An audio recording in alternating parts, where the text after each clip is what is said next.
Bonjour, bienvenue sur BubbleZone. Il existe plusieurs moyens de cloner un disque dur, de copier un disque dur SATA vers un SSD vers un autre SSD ou un SSD vers un SATA, peu importe, ou d'un SATA vers un SATA. Plusieurs méthodes existent, mais on va avoir une méthode qui est beaucoup plus simple en utilisant ce qu'on appelle un cloneur. On regarde ça tout de suite.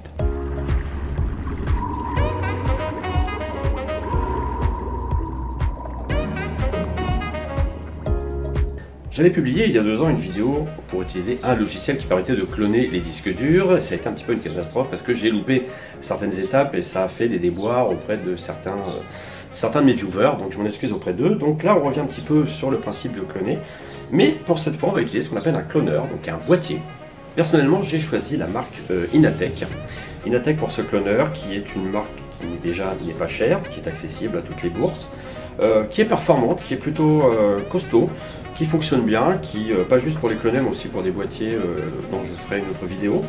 Donc voilà, j'ai choisi ce boîtier pour procéder au clonage des disques parce que c'est vraiment très simple et aujourd'hui surtout on parle du clonage hors ligne, c'est-à-dire en mode sans brancher sur un PC, uniquement avec le boîtier. Donc voilà comment ça se passe. Vous allez donc insérer le disque source dans le compartiment A et le disque destination dans le compartiment B.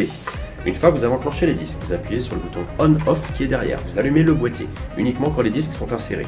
Les diodes vont s'allumer, elles vont clignoter. Vous allez sur le bouton clone, rester appuyé entre 3 et 5 secondes. Vous relâchez, ça va se mettre à clignoter.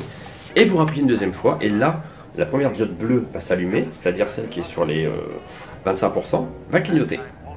Progressivement, vous allez voir les diodes 25%, 50%, 75% qui vont clignoter au fur et à mesure, alors que les autres vont rester allumés pour vous dire que vous avez déjà cloné, par exemple, 50% de votre disque.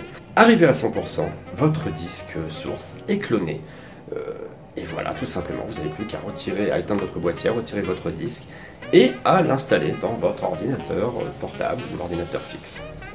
N'oubliez pas que les vitesses de transfert diffèrent d'un disque à l'autre. Donc si vous transférez un disque dur, enfin si vous clonez un disque dur SATA vers un SSD, il va y avoir un certain délai. Donc plus la capacité du disque SATA est grande, plus la copie sera longue. Maintenant, si vous copiez d'un disque SSD vers SSD, vous allez voir que la copie est beaucoup plus rapide. Elle prend en moyenne une dizaine de minutes, même pas, pour des disques de... j'ai copié un disque de 128 Go vers un disque de 500 Go en SSD, les deux en SSD, ça m'a pris moins de 10 minutes. Qu'un disque SATA comptait quand même une demi-heure, voire 1 heure. Bien entendu, ce boîtier n'est pas juste un boîtier pour cloner, vous pouvez vous en servir comme une station d'accueil pour des disques durs, donc un disque de disque. Vous branchez par le port USB-C sur votre ordinateur et ça vous fait une station externe sur laquelle vous mettez vos disques pour faire des sauvegardes, ou si vous avez des données avec lesquelles les données que vous utilisez sur ce disque, et bien vous branchez directement. C'est une station d'accueil. Station d'accueil et cloneur. Ça fait les deux. Magnifique, hein? Cette vidéo est maintenant terminée. La prochaine fois, je vous montrerai, une fois qu'on a cloné ces disques durs, comment l'installer dans un ordinateur portable, à savoir un Asus, et aussi installer un disque dur SSD sur un PC gamer ou autre. Voilà. Donc à très bientôt.